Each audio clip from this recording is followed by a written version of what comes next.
You know what? We all need help every once in a while. And maybe you have something interfering with your own happiness. Maybe something's preventing you from achieving your goals. Well, guess what? BetterHelp is here. BetterHelp will assess your needs and match you with your own licensed professional therapist. You can start communicating in under 48 hours. It's not a crisis line. It's not self-help. It is professional counseling done securely online. There's a broad range of expertise available, which may not be available locally where you are right now. This service is available for clients worldwide. Just log into your account anytime, send a message to your counselor. You'll get a timely and thoughtful response. Plus, you can schedule a weekly video or phone session so you won't ever have to sit in the uncomfortable waiting room, as is with traditional therapy. BetterHelp is committed to facilitating great therapeutic matches, so they make it easy and free to change counselors if needed. It's more affordable than traditional offline counseling, and financial aid is available. Financial aid. BetterHelp wants you to start living a happier life today. I want you to start living a happier life today. Just go to their website, www.betterhelp.com, www.betterhelp.com. Better yet, visit betterhelp.com/Spike911. BetterHelp, HELP.com, Spike911. Listeners, get 10% off your first month. How about that? I'm going to get you 10% off, and you're going to start living a happier life. So go to betterhelp.com/Spike911, and let's start the show. And now, Hangar 56 Media presents Spike's Car Radio, a downloadable cars and coffee, hosted by writer, comedian, and automotive enthusiast Spike Ferriston. Now, here's Spike. Hey everybody, happy Wednesday. Here we are, Spike's Car Radio. Good to be with you on this lovely day here in California. You'd never know, this deadly virus about to kill all of us. Jeff Dunham, ventriloquist, comedian, car collector, is going to be on the show in a little bit. Had a nice interview with him yesterday. He's got an interesting collection of cars that I don't think will surprise you. It's very much an expression of who he is as a comedian. He's got a new special on Comedy Central too. You got to check out. This is interesting news, Zuckerman. Spike's Car Radio has we are now number one in the automotive category in 5 different places. Really? When do you hear this? Yeah. 5? 5 That's different countries. Real countries. None of them are the United States. Let me first just tell you. There's a lot of other countries. We do really well in the United States, but we're not number one. I think Car Talk is always got us. Give it to me. And what's depressing about that is Car Talk isn't really making shows anymore. What they do is I don't know, I think they took the old episodes and turned them into podcasts. So they're not even alive, I don't think. Maybe they are, the Car Talk guys, but that's a little depressing. All right, here we go. We are number one. And this came from Pod Status, my friend Carlos over there. I don't know how he got my email, but he sends me little missives about how well we're doing every once in a while. Okay, give it to me. I'm tired of waiting. We are now the number one automotive podcast in Croatia. There's 3 people there. And they all listen to us. We are also the number one automotive podcast, Spike's Car Radio, in Slovenia. Oh, well, we've got that region. We're doing well in the Balkans. We're doing well in the Balkans? Yes. That's because of the Hungarian, maybe. Maybe because is that even nearby? I don't know. Kind of, but they're not exactly in the Balkans. We're also number one in the automotive category in Iceland. Pretty cool. Okay. I hear people are beautiful there. I've never been. They have no melanin. They have no melanin? Yeah. They need to be as white as possible to absorb what little sun happens there. Wow. To get the vitamin D. Why are they listening to our show? Why is a good question. And it's why not would even they, in Icelandic. And why would they listen to us in Slovenia? Well, I understand that. No, you do? No, not at all. In this next one, I really don't understand. We are the number one automotive podcast in Nepal. Nepal. Okay. Do you remember that old movie, The Man Who Would Be King? Yeah. Okay, do you think if we go to Nepal... We're huge there. We're huge. Like, they'll recognize us? They will. They'll fet us in Nepal? There will be Plan Z shirts everywhere in Nepal when we go there. We will step off the plane like the Crown with throngs of crowds cheering. Yes. I You can't will imagine. be like Lady Di. I'll throw up all over you. Throwing up all over them. And we're also the number one podcast in automotive in Guatemala, which I like. I love Guatemala. I've traveled extensively I've been there through too. Guatemala. It's a beautiful country. Okay, if we were to draw a conclusion, Yes. apparently we're universal, Ferris. And Yes, we're global. We're universal. we play everywhere. Hello to our friends in Croatia, Slovenia, Iceland, Nepal, Guatemala. How many continents? I don't know. You're asking me a bunch of questions I don't know the answer to. Geography. I'm You're not probably strong on. number one in Lower Slobovia. That's where you're number one always. But that was funny. That was entertaining to me. I would rather, in some ways, be the number one podcast in those places. I think it's funnier. It's funnier. It's of funnier. course. Nepal, Iceland, and Guatemala. Throw in a few Slavs. Okay. It's pretty good. We got a good show for you, as I mentioned. Lots to talk about. Geez, where do I want to start here?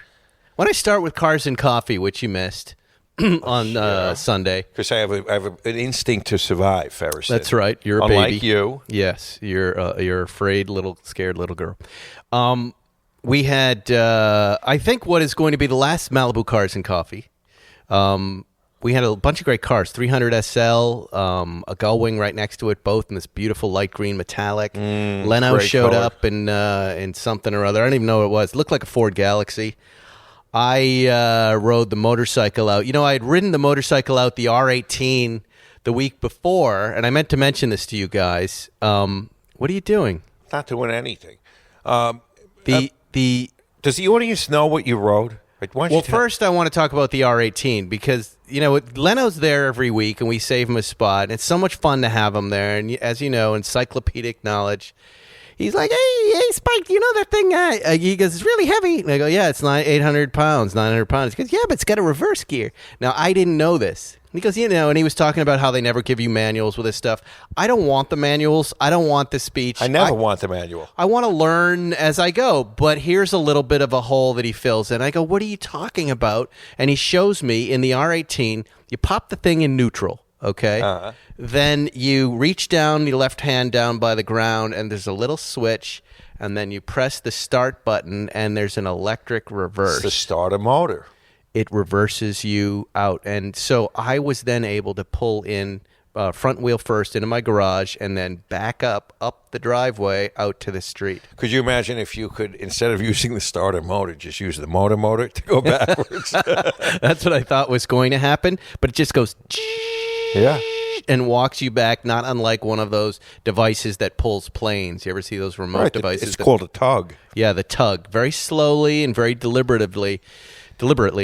It, I loved it so much, and he was saying, you know, don't you want to read about that, figure it out? I go, no, I love that you just told me that I was already enjoying the bike and seeing a problem and then finding out that BMW had already resolved it. It made me love the bike more. Can you do Seinfeld and Leno talking to each other? Can you pull that off right Hey, now? Jay, what's going on? Hey, Jerry, how's it going? Hey, Jerry, what are you driving these days? Oh, Volkswagen. I'm driving the Beetles around. I'm really into those 64 Beetles. They're, yeah, why are you messing with that stuff, Jerry? I turned into Mickey Mouse there. Yeah. But it wasn't bad. It wasn't that bad? It wasn't bad. You could actually, why don't you get two ventriloquist dummies? One. You want me to get dummies? Yeah, one like Jerry Jeff and one Dunham? Jay. And then I could do that. Yeah. I could definitely do that. I was making the kids laugh by doing Santa Claus this year. When he's coming to all the houses for cookies, milk. Oh, Merry Christmas. Hey, Santa, aren't you worried about COVID-19? He goes, yes. Oh, hadn't thought about that, actually. Well, we're going to skip those houses this year. Well, how do you know which houses have kids with COVID in it? Well, we have a testing system we've been using for the elves for years. You see, they have a lot of communicable STDs, so we have a quick test that we we've converted to COVID-19. But don't the kids deserve it, Senator? No, those kids are going to die anyway. Oh, good, Ferris. This is what Erica walks into as I'm making breakfast for the kids, and I'm trying to just entertain them in the morning so they have a good day of school. And she's like, "Well, what? You just said STDs in front of a 10-year-old." "Oh, Santa knows. The children don't know what an STD is, Erica. They have no clue." I don't know. I like to do things like that. When you throw a premise at me, I'm not that guy. But anyway,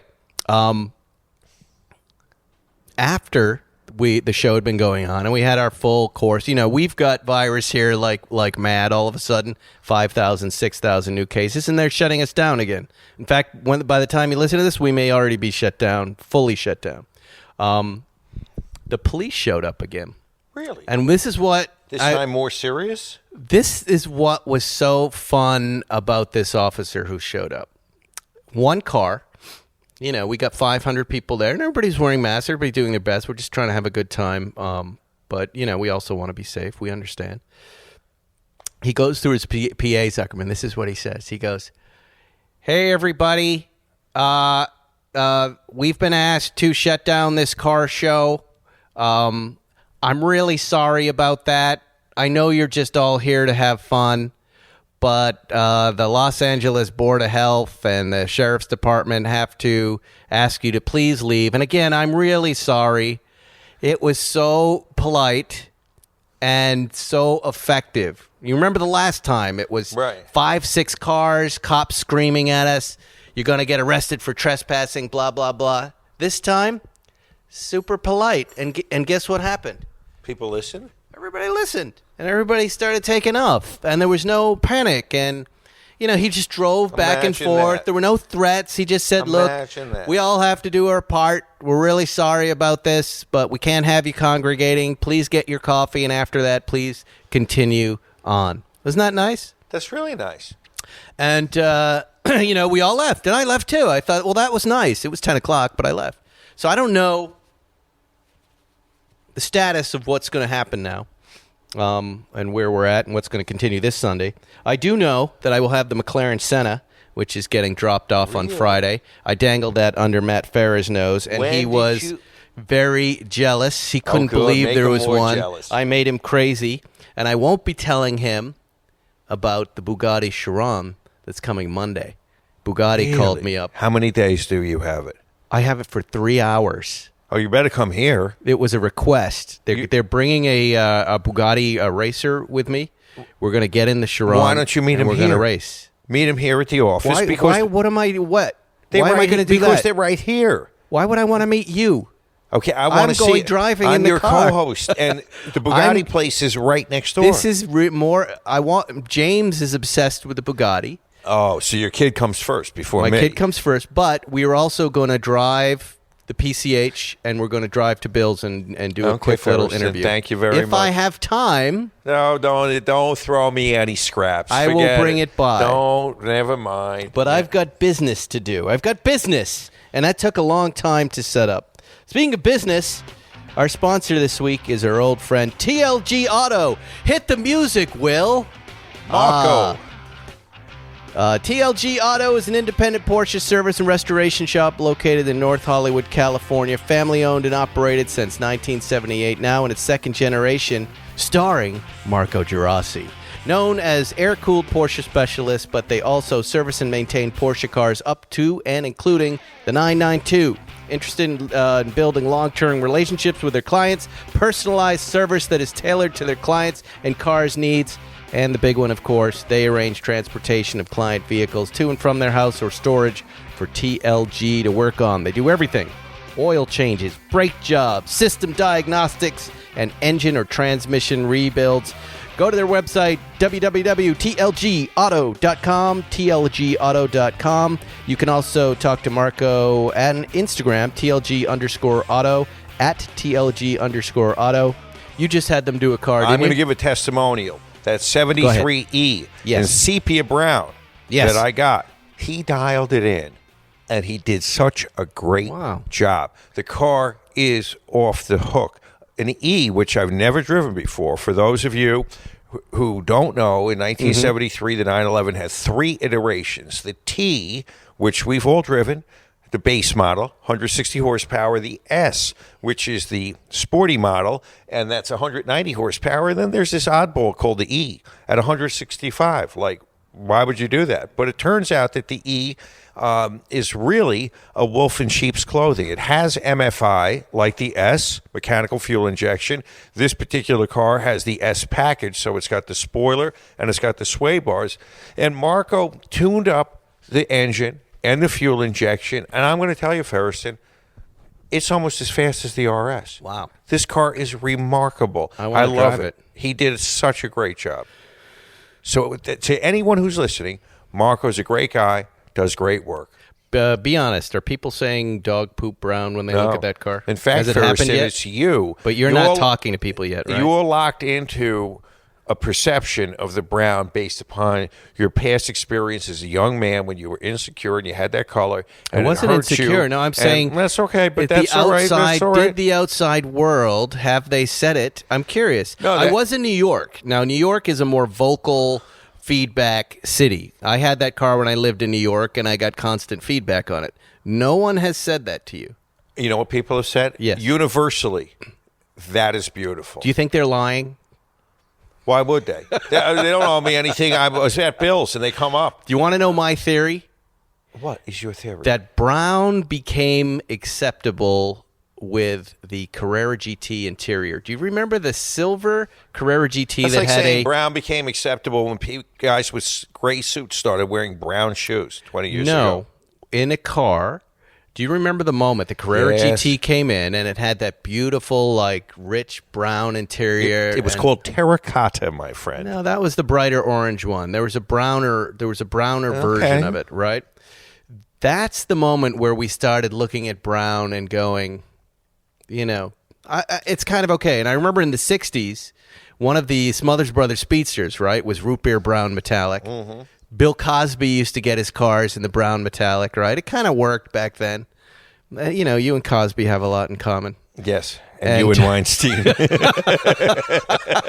And you and Louis. I was thinking about Louis the other day. I'm going to call him bursting into the room.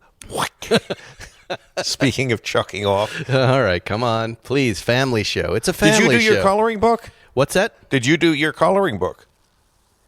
Last week you said you were going to do a coloring book about cars. Oh, that's not going to come out till May. And I said you should do one of you chucking off. A coloring book of you chucking off in the car. Thank you.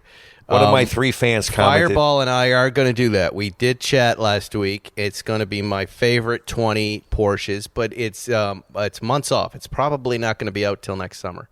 But I may delay it till next year. Back to the subject of brown, my friend. Yes.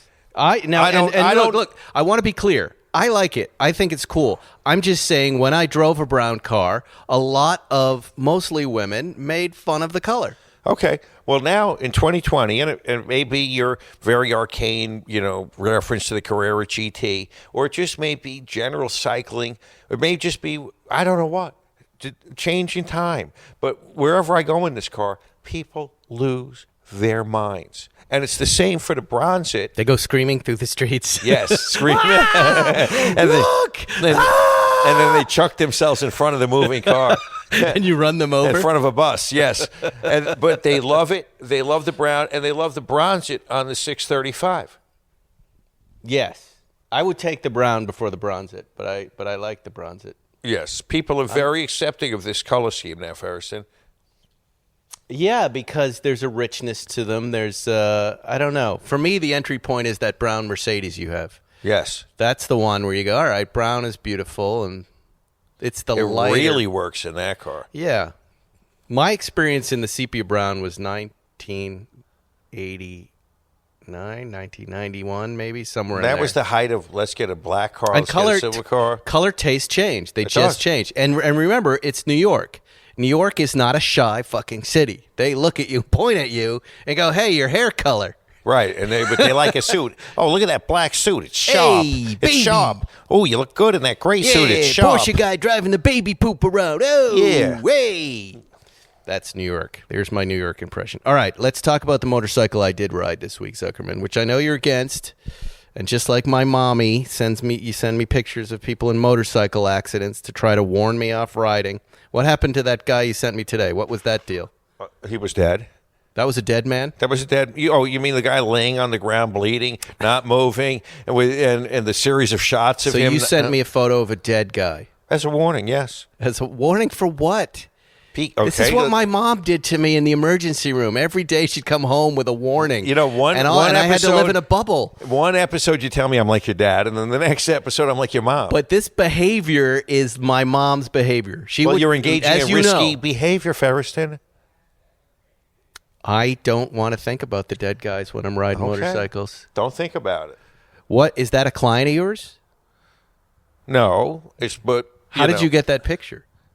They're bound. They're out there in the world, Ferriston. There's lots of pictures of dead people that ride motorcycles. So that's just something you Googled? Maybe. Maybe not. What were the circumstances? I didn't like his helmet choice. Well, as you can see, it didn't really work. It didn't, no. It didn't really and work. What happened to him? He was in a motor vehicle accident with a car hit him? left-turning vehicle. So a car turned in front of him. Car turned in front of him, and perhaps that's really common. He failed to appreciate the danger. Intersections, like Scuzz said, intersections are where you die, and I know it. What else did Scuzz say about when you went to the dance? Tell that story. I'm not going to tell that story, but Scuzz, look, let's stay on subject. The intersection is where you'll die, and that illustrates the point. When I ride, I anticipate every intersection as this could be my last one. And if I see a car that's going to be making turns, I slow down a lot. Scuzz sounds like a man who had a lot of wisdom. Is he around? Scuzz, yeah, he is. But he had lost his brother in a motorcycle accident off-roading. So it was especially important to listen to what Scuzz had to say. He was very... he'd been riding since a kid. He'd been racing motocross since a kid. And his brother was in an accident growing up, and it was a big deal in our hometown. So he still rode on the street, and I took that advice, and it's the best advice I've ever had. And it's someone who's been riding since he was 12. I've been riding since I was 12. 12 years old. And I'm not afraid to say it. No accidents. No problems. Once I was racing with a goofball named Eli in Boston, and I almost hit a telephone pole, but I was going way too fast on suburban streets. And I missed a turn. I ate shit on somebody's front lawn. Wow, and the dad came out. And he also told... Wait a second. The dad, have I ever told you this? It was like a hard left. This kid, Eli, was trying to get me killed that day and confessed as much later over drinks. We worked at the same restaurant. He goes, I really tried to kill you today and you didn't die. You know, going uphill, passing people on the left, oncoming traffic lane. But he went down a street he knew at about 90 and knew there was a hard left turn and then anticipated and broke, and I couldn't even come close to making it. I ate shit right on this person's front lawn. What a dick. The guy runs out and he goes, I'm so tired of you motorcycle guys. Like apparently it happened he must have been doing this to everybody.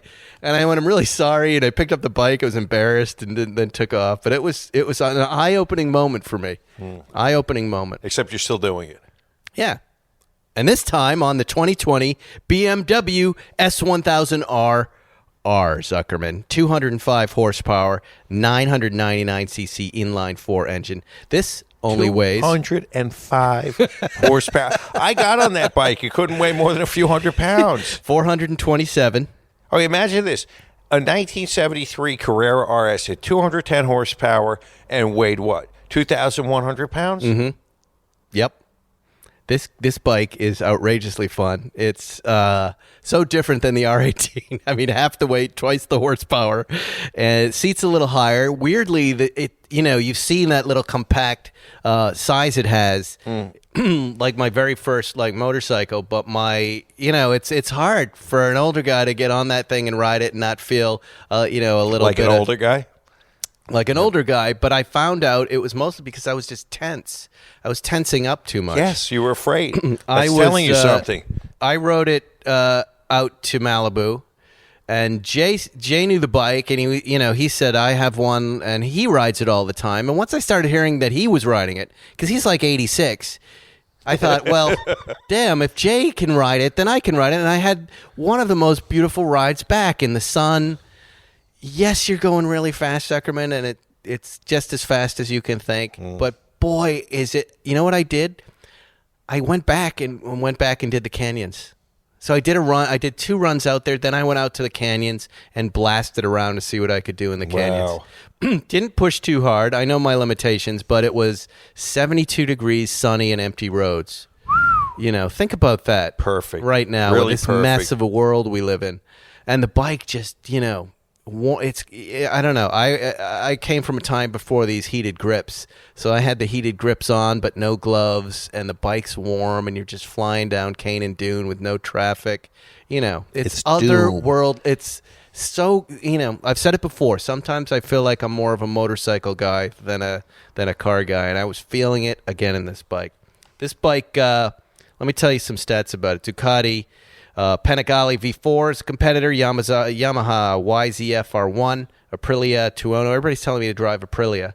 Don't know anybody over there yet. And Triumph is what everybody else is saying. It's just going to keep me on bikes too much. And the KTM 1290 Super Duke R. These are all the Super competitors. Duke. The Super Duke. Super Duke You is took what a Super happened Duke this morning. morning. Yeah, I know where you're going. What else can I tell you about it? It's got 4 different driving modes, which are quite God. interesting. Well, when I first got on it, I didn't look down. It's got a beautiful display, by the way. One of the most beautiful displays on a motorcycle yet that I've tested. Just big and there and colorful and beautiful. It's got the M package, which as a BMW guy, I know you can appreciate. Wow. In race mode, I let off the clutch and it almost shot across the street and left me standing bow-legged. That's how quick it went. So I went down. It has a wet mode. Really? Yeah, it's detuned, everything else, and make sure you're not going to, ABS, Die. everything's adjusted. A road mode, dynamic mode, which is kind of the most fun, and then this race mode that then allows you different racing profiles that you can Holy go cow. into when you go to the track. And that's the headline for the bike, which is it's an amazing bike for the road, and these bikes are mostly ridden on the road, but this is a bike that is a track car. So think about your most tracked GT3, Right. track-ready GT3 RS. This is that motorcycle. And this engine is a V as opposed to a boxer? It's an inline 4. Oh, wow. Yeah. So when you get into those racing modes, you have the ability to adjust. It's hilarious. All stuff I can't quite comprehend how I would use. I've never taken a bike like this on a racetrack, nor do I want to. I don't want to do a slide like that. But you're adjusting, wheelie control. You're adjusting ABS. You have all of these really cool horsepower adjustment, how the throttle comes on, and you know what I mean? Just an endless amount of variability. I still haven't. I got to buy a helmet with a Bluetooth because you can connect your helmet and everything. I haven't done any of that with any of the bikes because I feel, for me, I don't want to be distracted in any way by music or lulled into a false sense of security. Absolutely. I drive with the attitude that you have about motorcycles, and that's what keeps me safe. That at any minute I'm gonna die. I'm gonna get rear-ended or I'm gonna get hit in an intersection. So I'm on alert. That said, this bike is fabulous. Fabulous. Again, I found another brand, BMW and Ducati. These two brands are resonating with me like crazy. And the BMW bike, we'll have to get the R18 back because you have to ride it. It's the most Zuckerman a motorcycle I've ridden. It looks like you in the black shirt and the black boots and the black pants and the jeans. And it's fun and you feel like a Duke on it. You feel like the Duke.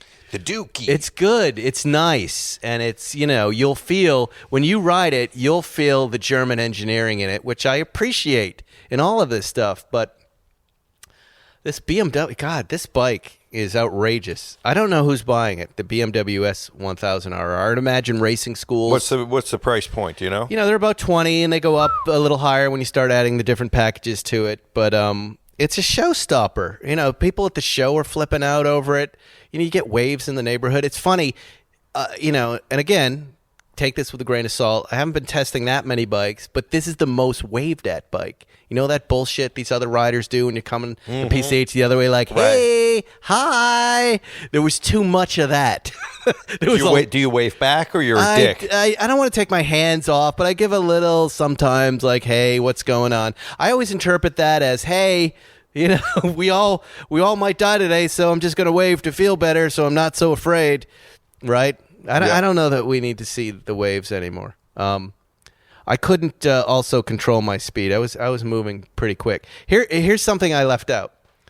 I thought at one point when I was riding by the sound of the engine that I needed to shift gears. All right? Right.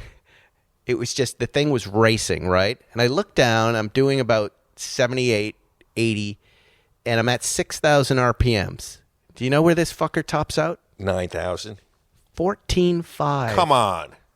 14,005, Zuckerman. That's ridiculous. Yeah?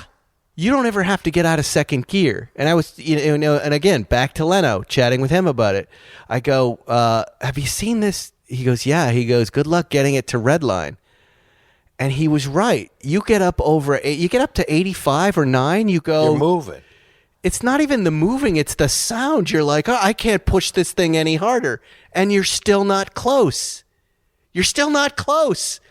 And I'm not lying. I got it up to 9.5. And I was like, okay, that's it. Yeah, there's not enough road. And I'm in second gear, okay? And there's not enough road. And I'm speeding. And it just doesn't. This is the department of BMW that gets to go mental. This is where the engineers can go mental. They don't have to worry about crash standards and steel and pillars and bumpers. None of that stuff. Now I've got the bike for another week or so. I don't want to give it back just yet, but I'm going to try to get it up there. But it's a screamer. It's a win. It's a big win. 2 big wins from BMW. Thank you guys for giving me those bikes. I can't recommend them more. But, again, if you know more about bikes than I do, take it all with a grain of salt. I'm just saying, as a Porsche guy, I'm digging this stuff. I'm digging it. Yeah. Diggity dig. Here's a good story, Zuckerman, that was in the news. Tell me. Just caught my attention. VW bets on Porsche race car engineer to help overtake Tesla. That was the headline that caught my attention. Why? Why did it catch my attention, Zuckerman? Why, Ferris? You give me slanty eyes. Why? Because I feel like Volkswagen and Porsche have electric cars, right?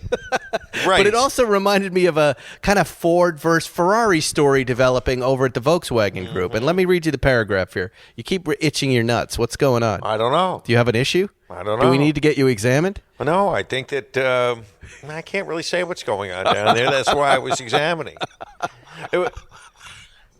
You know what you need?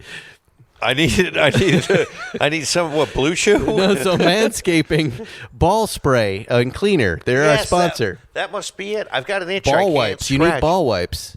Ball wipes. Yeah, they sent me some. I have them at my house. Yeah. But I thought when I looked at the Manscaping ball wipes, I thought, well, what am I going to do with this? But now I would have given you a ball wipe. I think I did a little trimming and I may have nicked like a certain area. With your Manscaper? Yes. I may have mowed a little too close to the soil. Anyway. I may have taken a divot. Swiggins. I've got a divot on hole 2. Hole 2, just below hole 1. Your taint? I don't know where I'm going with that.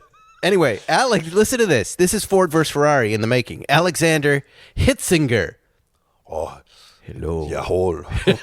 A 49-year-old engineer who defected to Apple after helping to develop Porsche's winning 919 race car has been lured back to Volkswagen Group for perhaps his biggest challenge yet, building an electric car to take on Tesla. They lured him back. But we already have electric cars in the platform, which is what kept me reading I like on. But what they're also saying is that perhaps the Apple vehicle did not take shape the way. I don't think it did. I think it was that whole project's over, right? That's why he's back. Volkswagen, the world's largest automaker, has been rolling out electric vehicles from the ID3, which looked cool, compact, to high-end Porsche Taycan. Analysts say it needs a more comprehensive system that integrates electric power with new self-driving and infotainment technologies if it hopes to overtake Tesla, which is part of that problem we were talking about with the Taycan, right? Right. The infotainment and the electrical issues going up there. And it's turned to Hitzinger. What a great name. Hitzinger. Hitzinger. Welcome to Hitzinger 106.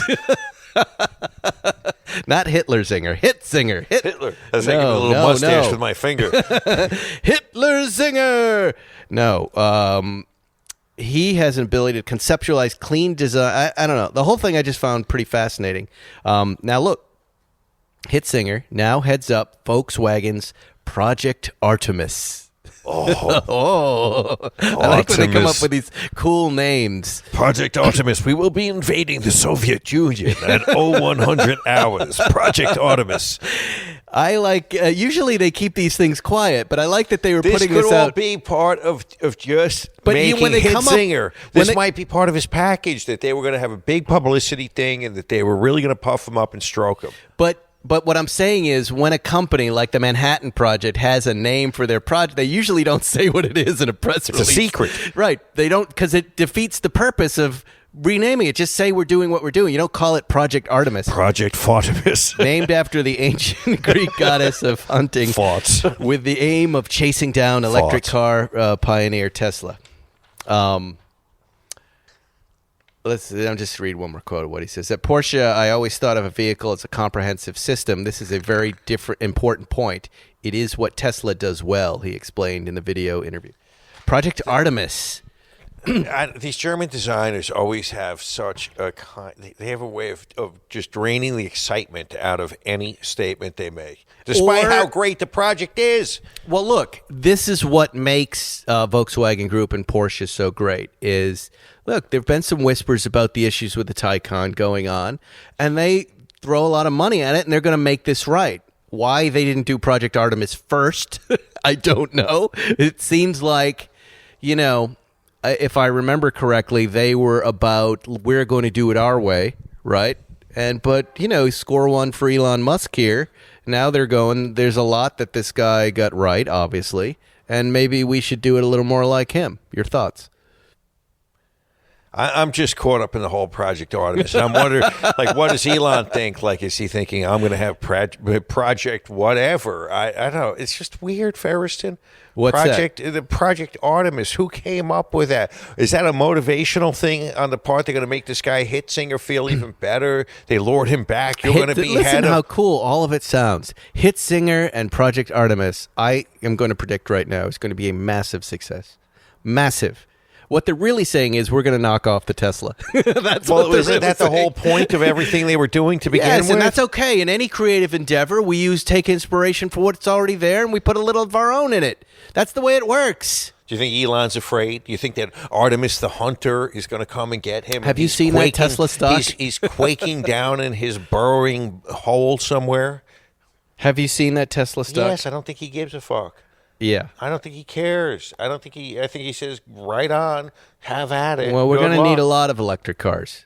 So it doesn't quite matter. You will. I won't. You're not going to drive one? Nah, I'll be dead. I may have to drive one, Zuckerman, because and again, if anybody out there works for Land Rover, DM me, will you? I have a couple of questions. One, how do we get Land Rover to restore my 71 Series 2A? I'd like to do that. Send it overseas and make it new. That would be great publicity for them. They should absolutely jump on the chance to do that for you for free. I love my truck a lot, and I even hesitate to change it back from its crazy life that it's lived. But as I head into Old Manville, the idea of having something restored by Land Rover, one of my favorite companies, done to the way it was when it first started. For free. For free. I'd kick in some money for that. Couple bucks.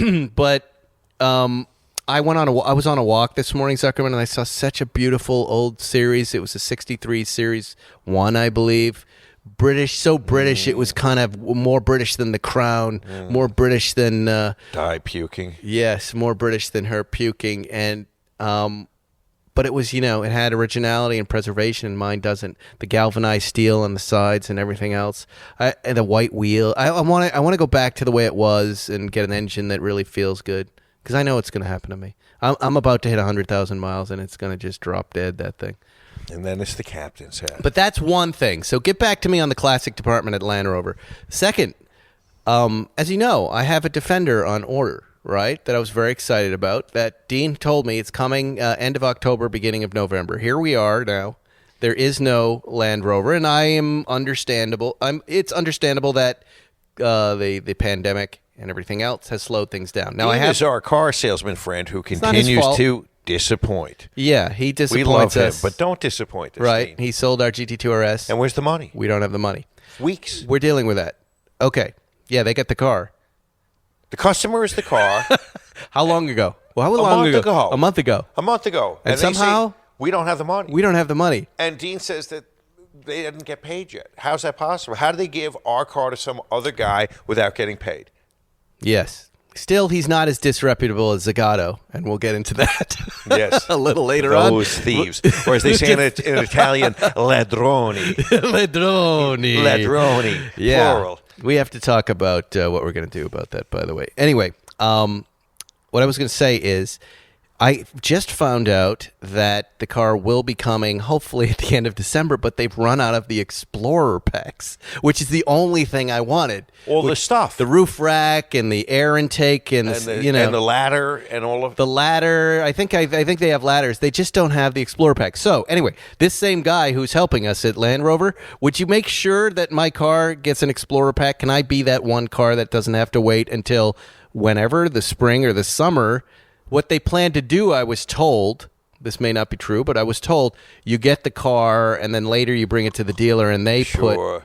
Sure. Didn't they Can you imagine that they were going to two-step? have a hit? Didn't they know they were going to have a car in their hands that people wanted? I think they could not have predicted how many people wanted the Explorer pack. And I also have to give them the benefit of the doubt that there's a global pandemic, Zuckerman, and everybody's having trouble making stuff at this point.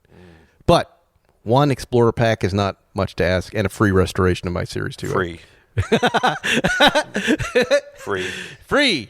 Let's get to our guest, Jeff Dunham. Jeff Dunham, I think, first was on my radar when I was at Supercar Sunday years ago in Woodland Hills, and someone drove up in an amphibicar. And I said, wow. I had just driven one at in Car Matchmaker on the lake, and I was kind of obsessed with him.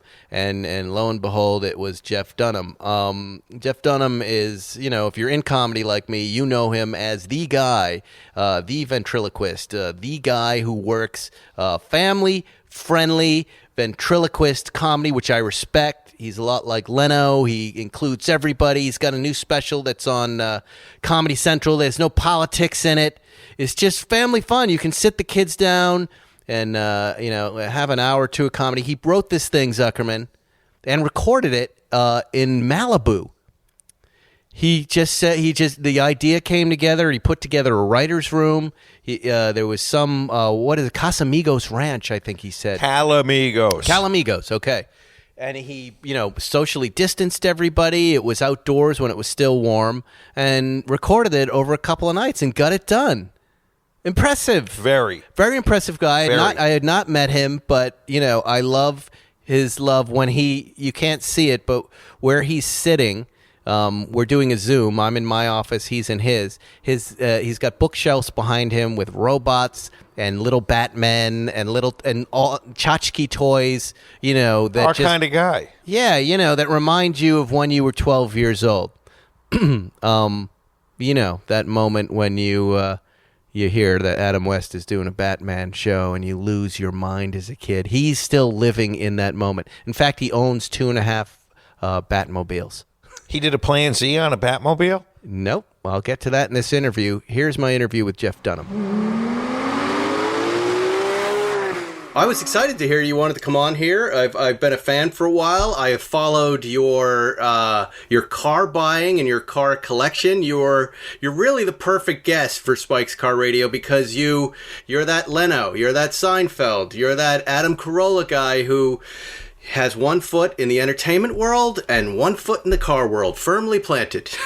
Yeah, but unfortunately, I think I'm a little different than those guys because I think my tastes are slightly different because I approach this whole thing differently than any one of those guys. You definitely do. Well, first, you're here to promote your new comedy special, Jeff Dunham's completely unrehearsed, last-minute pandemic holiday special.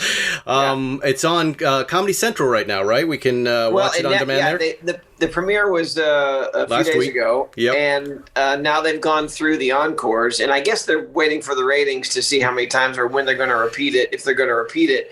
But people can get it on video on demand now on Comedy Central's website. Exactly. Let's talk about that first, because I, as you know, am in entertainment as well and have a production company, and it's so hard to get anything made.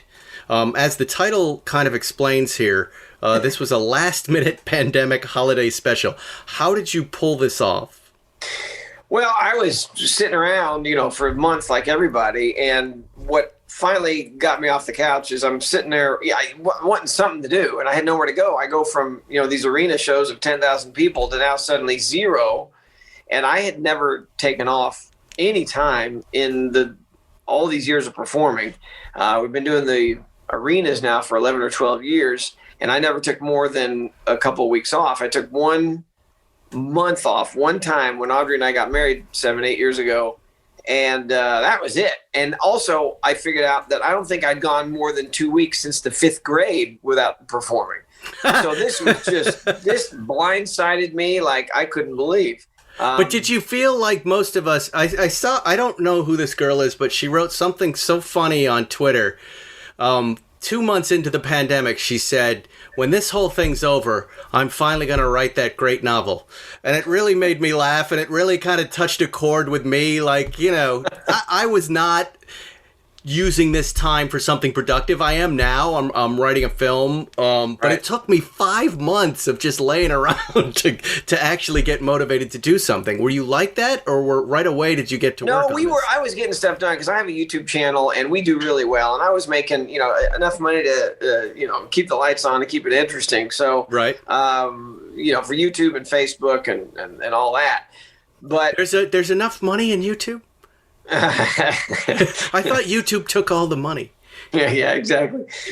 But you're not going to answer that question. They keep changing the playing field on a little bit. It's kind of hard to keep up. I don't know. I got another guy or two that handles all that, and I just come up with the content. You make the content. I was reading a stat about you that I did not know, that Forbes has you ranked behind Seinfeld and Chris Rock as one of the highest earning comics. Is that still true? I mean, do you resent Seinfeld for that? Feel free, be honest. Because what you do is so much more important. I'm sure they love the puppet guy nipping at their heels. I'm sure they love that. Well, you're playing arenas. That's massive. I mean, that's a massive revenue stream. I could do what Seinfeld does and raise my ticket price to $130 a people and do a 2,000 seat house. It's just you're either eating at Ruth Chris Steakhouse or you're eating at Burger King. You decide. It's I go on the road just to hang with Jerry and watch him do his shows. It is the greatest weekend. Especially since I don't have to do anything. I'm just there to hang out and eat steaks and go to movies and laugh with the gang. Do you love being on the road like that? Do you bring buddies with you? No, I don't take anyone. I really don't. I keep all the money myself, damn it. So, we have two tour buses. One of them is mine. The other is the crew. I have a crew of 12 guys. Yep. We have 2 big rigs that carry all our staging and lights and sound and all that.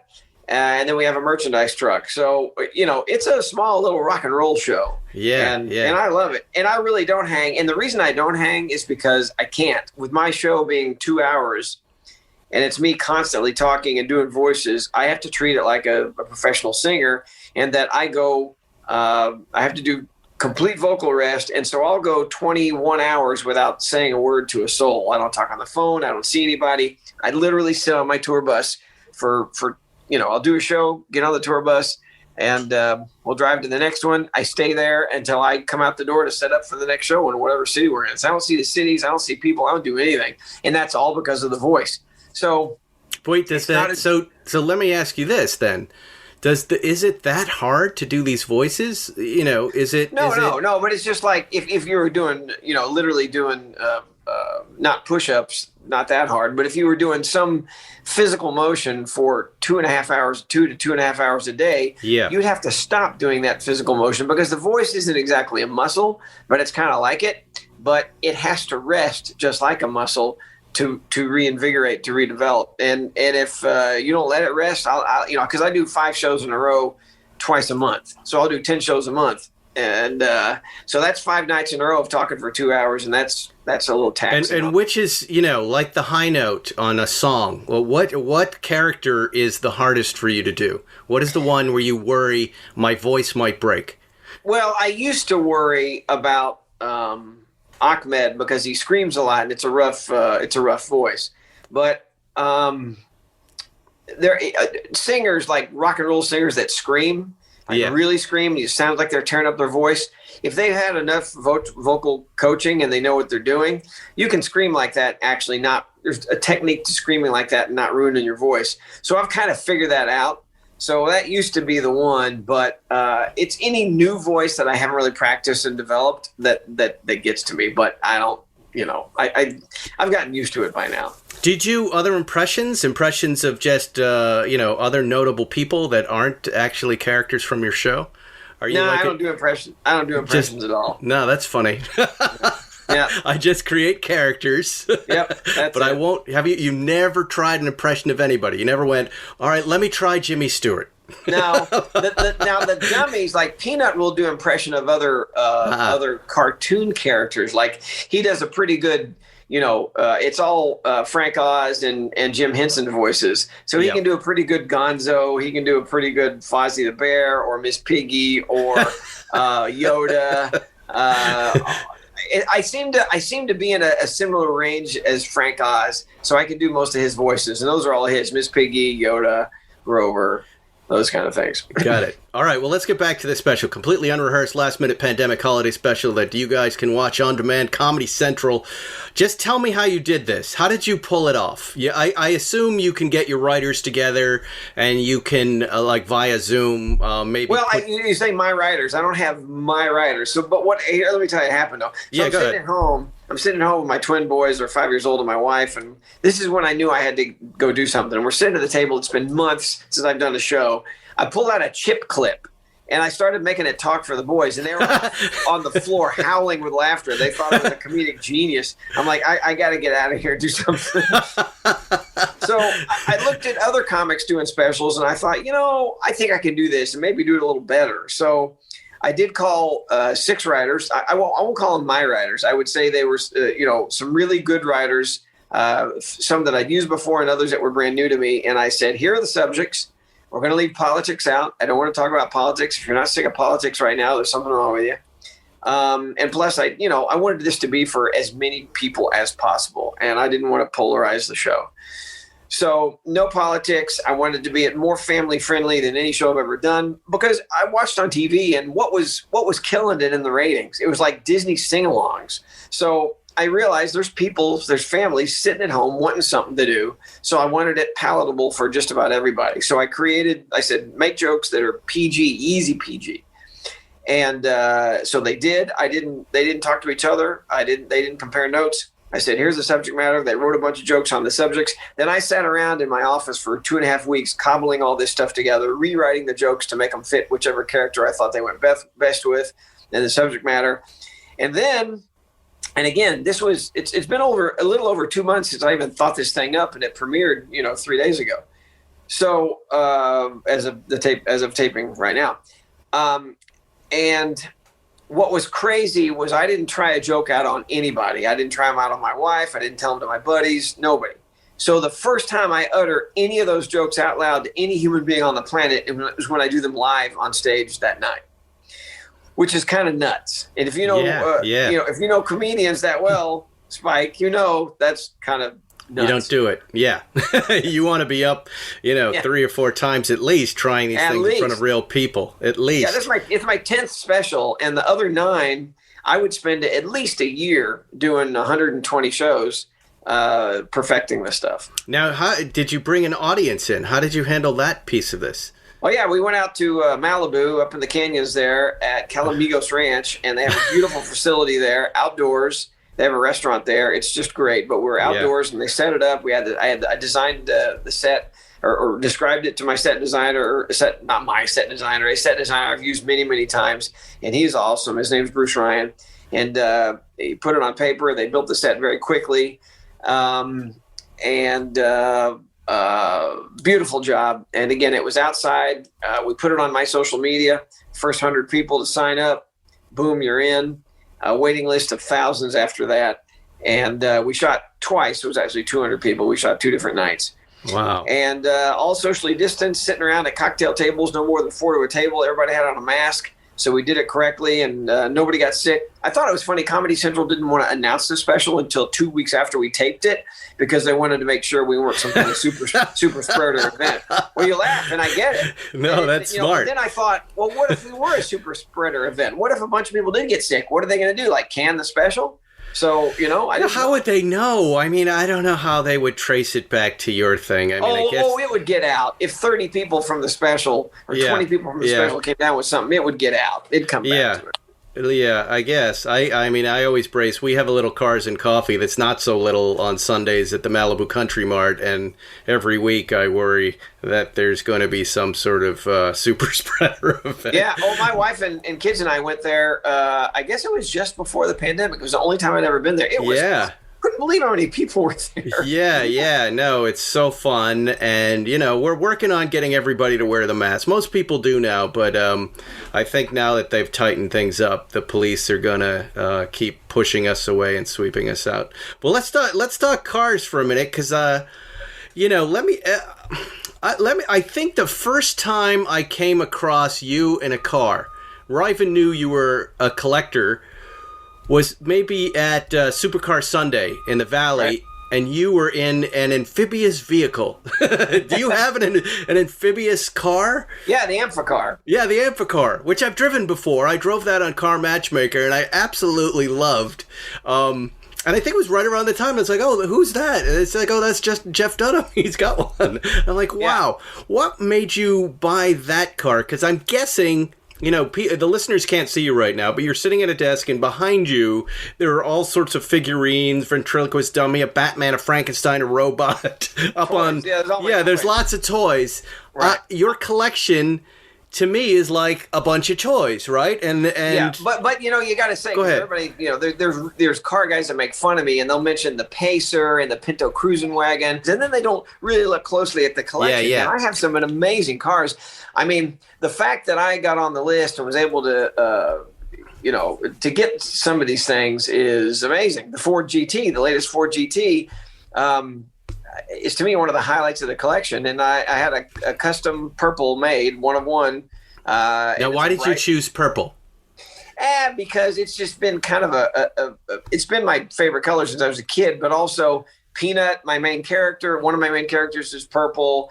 And I wanted it to be kind of an unusual color. I didn't want to, I don't like having the exact same thing everybody does. And I realize there's a small number of Ford GTs out there, but I wanted something unique. I didn't want something out of the damn catalog. Yeah, of course. Let me, the Amphibicar was a fascinating drive for me because there was such an interesting moment when you're driving the car on the sand and it hits the water for the first time. I was actually frightened that I was going to go in and then sink. And then it goes. Where do you use that here in Los Angeles? Well, wait, did you have the actual Amphicar from the 60s? It was really a legit Amphicar. Right. I thought Matt Farah, who's another car podcaster, and I wanted to race them to Catalina, but we were cautioned that saltwater might be an issue. Saltwater being an issue and waves are an issue because any little wave, I'm not kidding, any little wave that goes over the bow, if it starts to fill up the pump will not, not fast enough and you will sink. So that has to be a disposable Amphicar race for me and Matt. Yeah. Well, Lino and I raced them on Lake Castaic. You did? Yeah, and somehow we didn't know this. Mine was mine, and he borrowed one from my buddies, and we thought they were exact same motor or whatever. But somehow mine had way more horsepower. Oh, it did. Beat the living crap out of it. Wow, that's good to know. That's Jay's out every Sunday. He's bringing cars out there. I didn't know. Leave it to Jay. He's always beating everybody to the punch with all this stuff. Well, I'm looking at some of your cars right here. You own a couple of Batmobiles.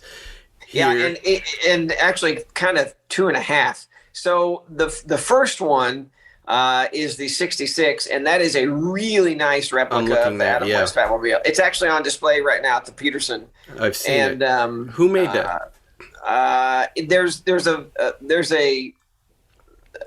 It went through a few builders. You can't appropriately put a name on it because it went through 3 different guys. When you make a car like that, how do you make sure it's accurate? Like, is it someone looking at original drawings, or do they actually have the real car? And well, this particular one was one of the ones that Bob Butts, he made the actual fiberglass were from the molds of the original Batmobile. Wow. So that's why this one is accurate. And the guys, the fiberglass freaks, those guys that build those are really good. But apparently this one is accurate because it's straight from the mold of the original Batmobile. And what do you put in for an engine?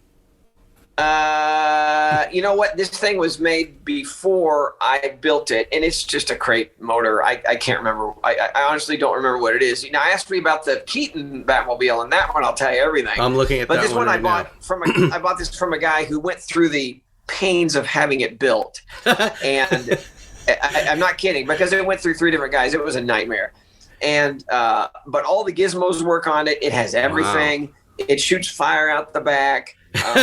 It's amazing looking. And is it registered, road registered? Oh, absolutely. Yeah, street legal. Yeah, absolutely. And it's fun to drive. Your kids must. How old are your boys? They're 5, and we shot every Halloween we shoot a picture, and we're all dressed as something. And I think it was 2 years ago when they were 3, we had them dressed up as both of them as Batman. I was Robin. My wife was Wonder Woman, and we were all together. They must just be like, what? I guess this is just what cars dads have, right? They all have 2 Batmobiles laying around. They must be so excited to see this in the garage. Well, my daughters, I have 3 grown daughters now. When they were little, I guess it'll be the same thing. But when they were little, they would go. This happened to my youngest daughter, Kenna. She was probably like 4 years old. She's walking around in her friend's house and going, "Where are your daddy's dolls?" Where's his Batmobile? Right. So I'm looking. You've got a Barracuda here in purple. Yeah, hang on. I got to tell you about the Keaton one. Oh yeah, go ahead. Go. The Keaton Batmobile. Now this one is the legit, licensed by Warner Brothers as being one of the ones they used in Batman Returns, and it has to be one that they used in post production, like maybe some pickup shots or whatever. But it's got all the papers, all the pedigree with it. Wow! And this one I got, and it was a hunk of junk. It was some kind of terrible crate motor inside it, and we put an LS7 Corvette motor in it, and put air conditioning in it. Knew a guy at the DMV. It's now also street legal. And that one, they both draw a crowd. But if the other one's a cartoon character, this one is some kind of sleek, badass something or other. I don't know what. It is very, very beautiful. I can't imagine what it's like to drive on the road. Now the half, I said 2.5 Batmobiles. George Barris built a Bat Smart. And if you Google that, you Google Batsmart, you'll see it. And a couple of guys owned it before I did, and then I bought it. And it is just charmingly goofy sweet. It's just tiny little smart car. Oh, yeah, there it is. Wow, that is very silly. Yeah. What is your emotional attachment to Batman? How did that figure so strongly in your life? When I was a kid, the TV show was on. And I had the toys. So it's just my first real superhero that I cared about. That you liked. Did you ever hang with Adam West? Did you ever reach out to him? As a matter of fact, when he did a segment with Leno, I can't remember which Batman movie was coming out. It was the second to the last one, I guess. And Jay was going to show off the new Batmobile. Well, he thought it'd be really funny if Adam West drove up in the 66 Batmobile and said, "Hey, Jay, what are you doing?" He's like, "Hey, Adam." And that's exactly what they did. But they needed a 66, so Leno said, "Can we borrow yours?" So the coolest part was I had to deliver the Batmobile to Leno's for Adam West to drive, but I had to sit in Robin's seat and show Adam West how to work all the gizmos on the Batmobile. Wow. What a moment. That is quite a moment. Yeah. My first writing gig was for Nickelodeon, writing a special for Adam West. I had no qualifications to even be working with him, and I would get this meeting 2 days before with these people. I remember one I did with Weird Al Yankovic, which was funny because he had the fake mustache on with the netting, and I was like, why has he got the fake mustache on for the meeting?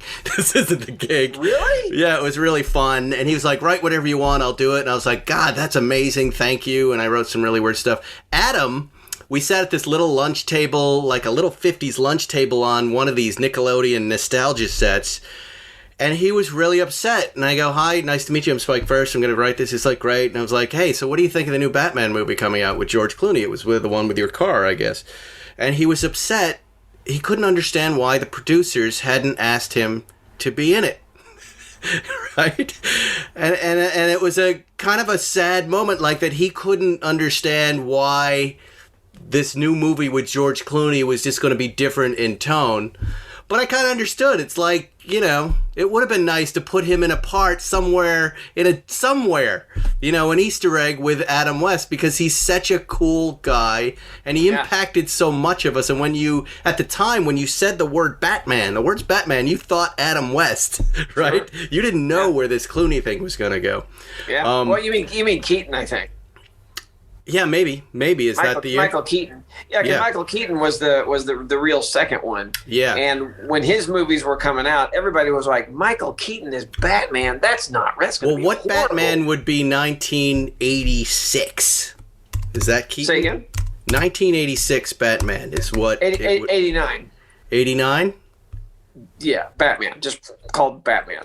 That was the Tim Burton, Michael Keaton one. Yeah, there you are. You're right. And that was the very first one.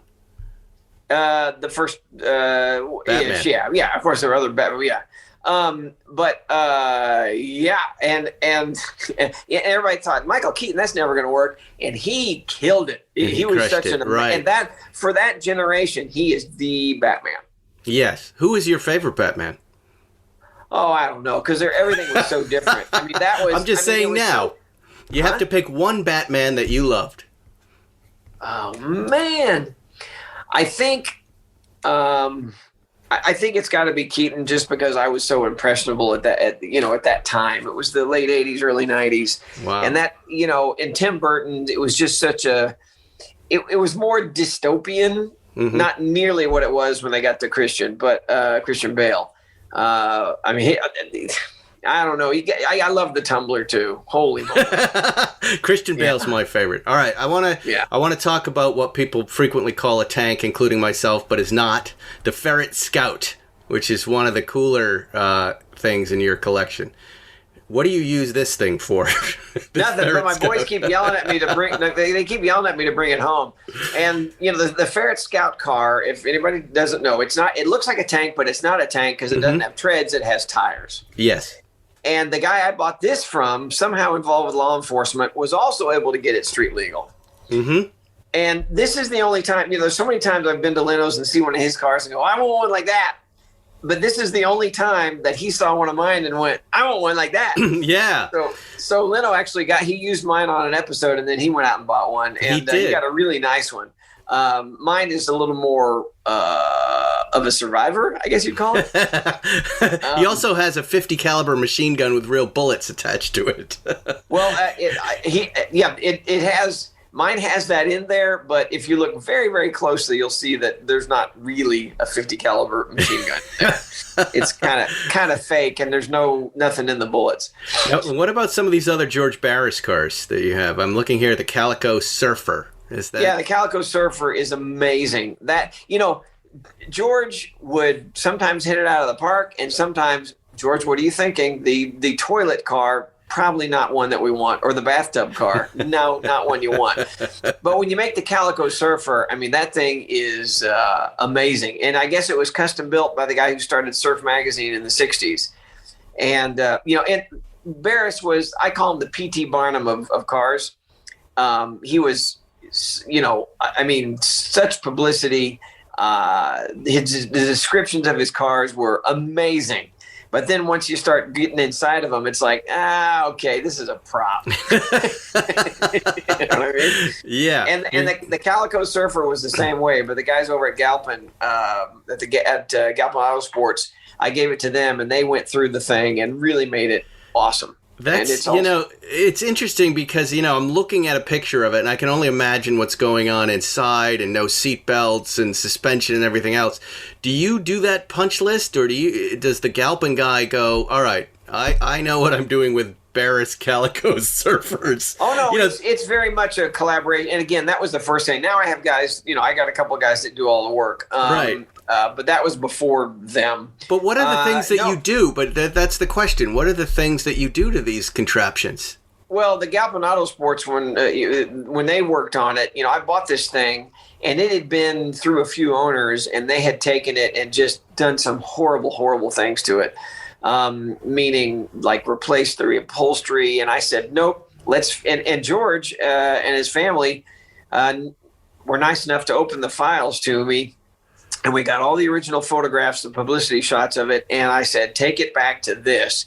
So the guys over there amazingly sourced, the shag carpet, all those, even the hula girl. But the best to me was the trophy on the front. That's a guy surfing. Yeah. And that's the hood ornament.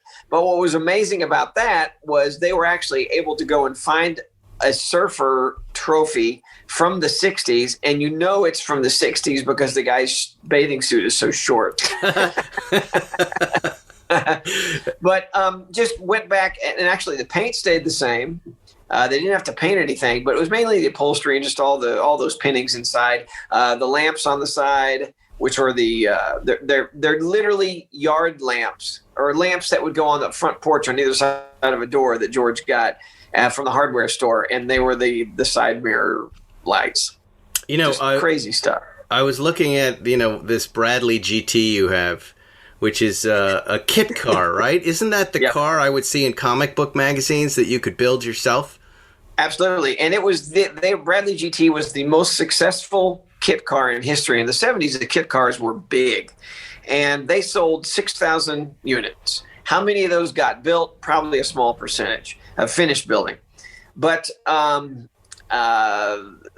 the reason I love that car is because that's the first thing. I grew up with Hot Wheels, and so that was my affinity for cars. My dad didn't care about cars. He thought a car was to go from point A to point B and drive it until the tires fall off, the wheels fall off of it. And that's exactly what he did. He didn't care what it looked like. Didn't care if it was clean.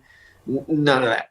So I had to grow my own appreciation for vehicles. It started with Hot Wheels, and I got some of I have them right behind me. I have two of the first Hot Wheels, and that was the first generation of Hot Wheels my mom bought for me at Kmart. I remember that very day when we bought those Hot Wheels. So what were we talking about? The Bradley GT. The Bradley GT. Here's what did you think? Like I did, like this is the thing I could probably afford, and I could get a car for not a lot of money. I was crazier than that. I was in junior high. I was 14 years old. Right. I found the ad in Popular Mechanics. Mm-hmm. So it wasn't comic books. It was Popular Mechanics and Popular Science. Found the ad, sent off for the packet of information. I actually wrote a letter to the guys, and I said, "Look, I don't have the money to build a car, but if you send me a kit free." Yes, I will build it and be your local representative in Dallas, Texas, so people can come and look at it. Wow, smart. That is smart. And how did they respond? That was a big no. So, but to me, that was the first time I ever saw a real car that I thought was cool because you could build it, and the lines were unusual, and it was I wasn't following the 70s, the real cars in the 70s, because my dad didn't. I didn't know anything about them. It was Hot Wheels or what I saw in Popular Mechanics. And you're like, now, I could make this work. Yeah, exactly. But now, cut 2 years later, things are going well, and I've got a few cars in the collection. I turned to one of my buddies and I said, I've always wanted a Bradley GT. And he goes, you can find those for nothing. And 4 Bradley GTs later, I finally, had pieced together the perfect one and had it painted. It's a beautiful red, beautiful thing. And then probably the one you're looking at, the brown one. Yep. That popped up on eBay, and that was the one that was in all the ads, And the guy that built it to look exactly like it was in the ads. And I went, no, we got to have that. So we bought that from an old guy who actually built it, single owner, one owner. And now I have that. And here's the only bad part about it. We got it, and it was great. Leno actually used it in an episode, but they put the cameras on the top. What are they called? The GoPros? Yeah, the GoPros on it. They use a suction cup. When I got it back, I'm like, what did you guys do? There were suction cup marks all over the car from the GoPros. And I'm like, they borrowed my cars many times. Like, they'd never done anything. I'm like, we couldn't buff it out. We couldn't do anything. Interesting. So we couldn't figure out what happened. No paint guys could get it out.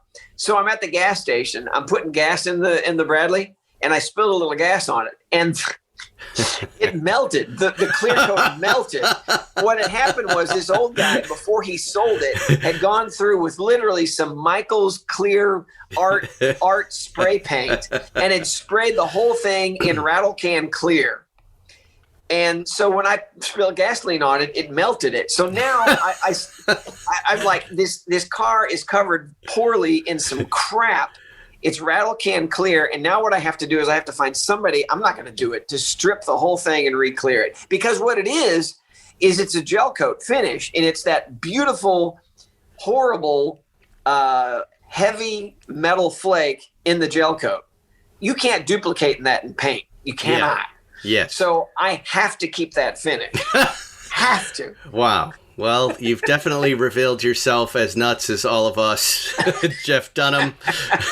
He's also super funny, everybody, and he's got a new special on Comedy Central, completely unrehearsed, last-minute pandemic holiday special for everybody, no politics. Bring the kids. It's co-viewing, and it's on demand on Comedy Central. Jeff, I look forward to coming by your place, but, listeners don't know this, but you were trying to do this from your hangar full of beautiful cars. Once we're all safe, why don't we get together and we'll do a little podcast over there so you can tell us about the cars in more detail, because it is That'd be awesome. It's a unique collection that really reflects your personality, and it's wonderful in its own way, and it's cool. And it's very nice to meet you, man. I appreciate the time, and sometime you'll come driving some of the legit cars too. I want to go. The Batmobile's top of my list. That'll work. All right, buddy. Thanks for chatting with us. My pleasure. Thanks for having me. There it is. You see Zuckerman, the half was his little, the smart car. He has a smart car Batmobile. Did you hear that part of the interview? No, you didn't. Yes, I did. How did you hear it? Look at you. What is on that screen? Did you just get bad news? You're looking at your phone. At cases. I just got to get business done at the same time. Let's do it. I got to make money. And of course, oh boy, look at this. I'm getting texts myself. I somehow have to get a report on how the kids are doing in this 1 hour of school. Do I really need to get that report now? I'm about to go back there. You don't need to know about Gopher peeing on the carpet. He doesn't do that. No. He's a great dog. I'd like to hear about. He's getting groomed today. Really? Are you going to cut his little pee-pee hair? I will do that with my manscaper. My good friends. And then you'll use it on your face? Did you get your nose trimmer yet? Did they give you one?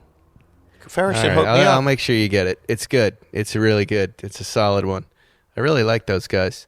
I want to thank TLG Auto. Yes. You always want to know where to get your car fixed. People are always saying, hey, I'm in LA. Who fixes your cars? TLG Auto. There you go. Look them up. TLGauto.com. Next week, I don't know what I will bring you.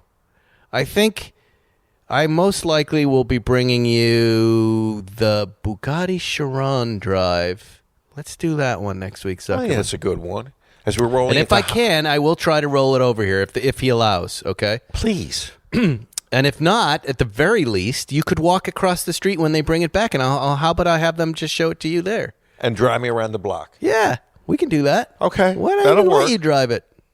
That'll work. Yeah, we'll do that. We can definitely do that. Thank you for the crumbs, Ferguson. I appreciate it. You know what? They're giving me a crumb, too. 2 hours is kind of a crummy, but I am happy that I'm getting something, again, that Matt Farah has not gotten. So, what about Lieberman? Lieberman can get anything. He's really a superstar when it comes to that stuff. Lieberwitz. All right, that's it, folks. We'll see you next week on Spike's Car Radio. Thanks for listening to Spike's Car Radio, brought to you by Hangar 56. Listen to new episodes every Wednesday, and be sure to subscribe on Apple Podcasts, Spotify, or wherever you get your favorite podcasts.